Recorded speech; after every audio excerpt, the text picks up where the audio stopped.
바벨론의 그 남유다 침공은 세 차례에 걸쳐 일어났습니다. 1차 침공은 여호야김 왕의 그 4년에 있었는데 그때가 주전 605년 정도 됩니다. 그때 우리가 아는 다니엘을 비롯해서 이 왕족, 그 귀족들의 자녀들이 이 포로로 끌려갔죠. 그리고 두 번째 바벨론의 침공은 그 다음 왕이 여호야긴 1년에 그때가 주전 597년인데 그때 두 번째 침공이 있었습니다. 그때는 이 여호야긴 왕과 그리고 에스겔 선지자 그리고 여러 기술자들이 또 바벨론으로 끌려갔어요. 그리고 이제 세 번째 마지막 침공은 남유다의 마지막 왕 시드기야 9년에 있었습니다. 바벨론에 맞서서 시드기야 왕은 3년을 버텼어요. 그러다가 결국은 주전 586년에 완전히 망하게 됩니다. 이때 예루살렘 성도 무너지고 성전도 다 파괴가 되죠. 왕을 비롯해서 대부분의 백성들이 바벨론으로 포로로 끌려갑니다. 오늘 우리가 읽은 이 본문의 상황은 이 바벨론의 세 번째 침공 때의 상황을 두고 말하는 거예요. 이미 두 번에 걸쳐서 바벨론이 침공을 해왔고 그것을 이미 경험한 터입니다. 그리고 앞선 왕들이나 귀족들이나 또 여러 권력 중심부에 있는 사람들은 그 일들에 대해서 하나님의 뜻을 따르기보다는 자신들의 고집을 따라서 행했고 결국 하나님의 진노의 심판을 그들이 계속해서 경험할 수밖에 없었습니다. 예레미야 선지자의 예언은 옳다라는 것을 그들이 이제 비로소 깨닫기 시작합니다. 두 번의 바벨론의 침공을 통해서 왕이 끌려가고 백성들이 포로로 잡혀가며 그리고 숱한 고난과 침탈과 고통과 아픔을 겪은 후에 그렇게 비로소 예레미야 선지자가 말하는 것이 옳구나라는 것을 조금씩 인정하게 됩니다. 그러나 두 번의 침공에서도 유다 왕조는 아직 멸망하지 않았어요. 하나님께서 돌이킬 수 있는 두 번의 기회를 주셨던 것이죠. 하나님이 주신 이 두 번의 기회에도 그럼에도 불구하고 사실 이 남유다의 언약 백성들은 마음을 돌이키지 않습니다. 완악한 것이죠. 고집스러운 거예요. 그만큼 죄에 물들어 있는 것입니다. 하나님께서는 유다를 결국 멸망의 길로 징계하십니다. 오늘 1절을 보면은 시드기야 왕이 예레미야에게 바벨론 왕이 우리를 치니까 우리를 위해서 여호와께 간구해달라 기도 부탁을 해요.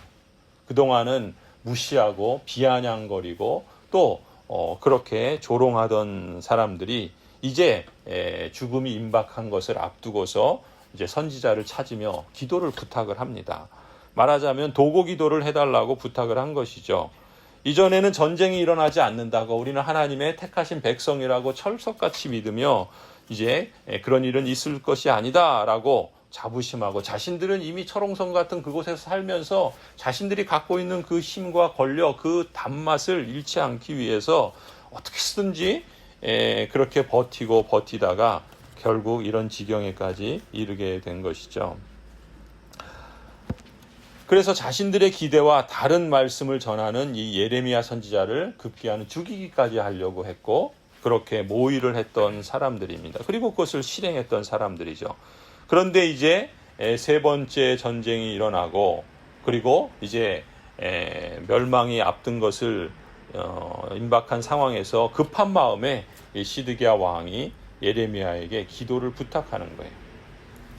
그래도 기도를 부탁한다는 것은 참 잘한 일이죠. 중보 기도를 부탁하는 사람은 그런 점에서 지혜로운 사람이라고 말할 수 있어요. 그리고 바람직한 결정입니다. 하지만 몇 번의 기회를 주었는데 마음을 다 담아서 듣지 않았죠. 그리고 기회를 줄 때 따랐으면 좋았을 것을 뒤늦게 뒷북을 치고 있는 겁니다. 2절을 보세요. 시드기야 왕이 예레미야 선지자에게 기도 부탁을 하면서 뭐라고 부탁을 하냐면 2절입니다. 그때 그들이 와서 이렇게 말하였다. 제발 우리가 멸망하지 않도록 주님께 간절히 기도하여 주십시오. 바벨로니아 왕 느부갓네살이 우리를 포위하여 공격하고 있습니다. 행여 주님께서 예전에 많은 기적을 베푸신 것처럼 우리에게도 기적을 베풀어 주시면 느부갓네살이 우리에게서 물러갈 것입니다. 이게 기도를 부탁하는 그 기도의 제목이에요. 이 기도의 내용을 보시면은 우리가 여기서 주목할 수 있는 것은 한마디로 바벨론 왕이 예루살렘을 치니까 하나님께 기도해서 하나님의 도우심으로 바벨론을 이기게 해달라는 겁니다. 뭐 당연히 이렇게 구할 수 있겠죠.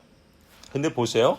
이 시드기야 왕은 지금도 자신이 뭘 잘못했고 또 어떻게 돌이켜야 할 것이며 그 백성들이 어떻게 하나님 앞에 나아가야 할지에 대해서는 전혀 언급하지 않아요. 그냥 자기 살려달라는 것 뿐이에요. 자신이 해야 할 일들을 하지 않으면서 살려달라고만, 그리고 그 기도를 다른 사람에게만 부탁하고 자신은 기도하는지 안 하는지 모르겠어요. 이 시드기야 왕의 기도 제목은 한마디로 하나님의 계획에 대해서, 하나님의 뜻에 전혀 무지한 거예요. 다른 기도 제목을 지금 내고 있는 거예요. 하나님께서는 이미 두 차례에 걸쳐서 바벨론을 침공하고 이대로 가면 유다가 망한다. 죄에서 돌이켜라. 예레미야 선지자를 통해서 숱하게 우리가 이제까지 본 것처럼 그렇게 많은 말씀으로 하나님의 뜻을 전했음에도 불구하고 눈이 가려져 가지고 보지 못하는 거예요. 그냥 눈에 보이는 것은 바벨론의 공격만 보이는 거예요. 그 배후의 모든 걸 주관하시는 하나님에 대해서는 안중에 없는 것이죠. 21장 5절 6절을 보면은 하나님께서 뭐라고 대답해 주십니까? 내가 직접 너희를 공격하겠다, 이렇게 말씀하세요. 이 분노, 이 노여움, 이 우라를 참을 수가 없어서 내가 팔을 들고 나의 손과 강한 팔로 너희를 치겠다.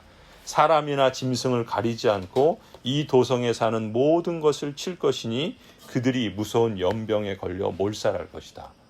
하나님의 이 마음이, 이 말씀을 하시는 하나님의 그 마음이 어떨까요? 정말 화나신 것 같아요. 그렇죠? 정말 노여하시고 그리고 우라가 터지시는 것 같아요. 그걸 표현하고 계시는 거예요. 하나님께서 왜 이렇게 하실까요? 이 남유다의 언약 백성들이 자신들의 악을 바꾸지 않는 거예요. 그 교만을 꺾지 않는 거예요. 우리가 주목할 것은, 기도를 부탁하는 것은 아주 좋은 선택입니다. 그런데 기도를 부탁하는 것이 첫 단계라면 그 다음 단계는 뭐겠습니까? 자신이 기도하는 거죠. 기도를 하는 것뿐만이 아니라 어떻게 해요? 기도를 하는 것도 중요하지만 하나님의 뜻을 구하는 게 더 중요한 거예요.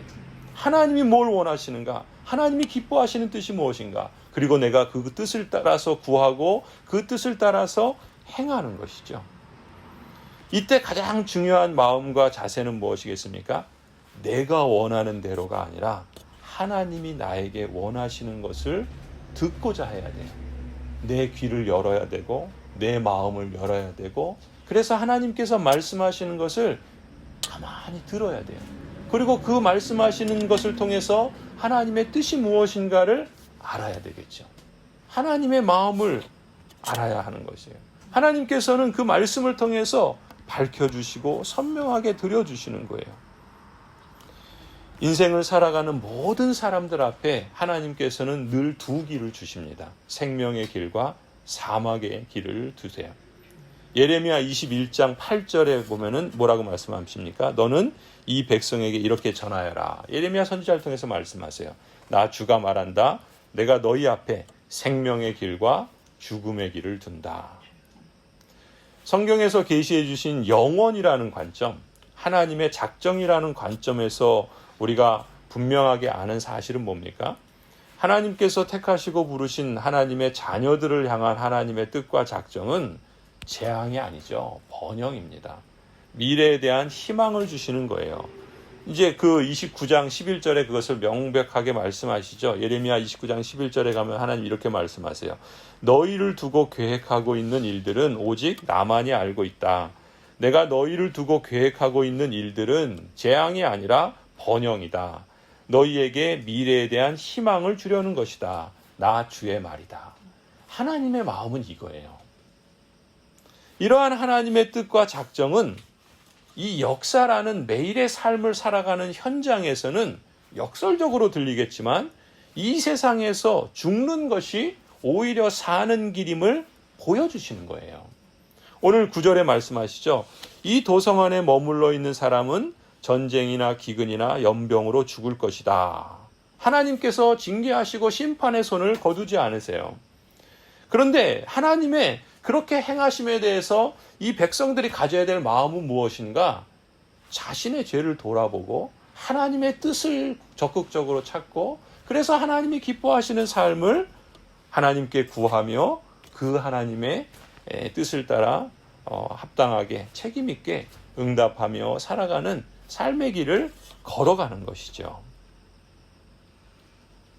그런데 보세요. 그러나 지금 너희를 에워싸고 있는 바벨로니아 군대에게 나아가서 항복하는 사람은 죽지 않을 것이다. 그 사람은 적어도 자신의 목숨만은 건질 것이다.